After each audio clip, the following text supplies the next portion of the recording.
Jadi hari ini kita mau nyobain pisang hijau, katanya paling enak di Kabupaten Boni guys. Ini dia tempatnya. Namanya pisang hijau Latanete. Ini dia pisang hijaunya guys. Kita lihat dulu. Paling enak di Boni katanya nih. Makan guys.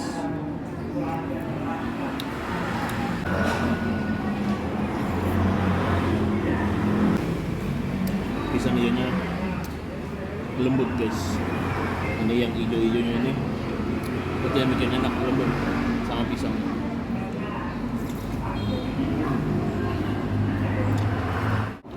Satu porsi berapa ini?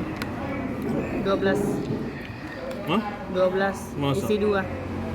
Oh, satu porsi hanya 12.000 guys. Isi 2 pisang. Oh, ini ternyata masih ada banyak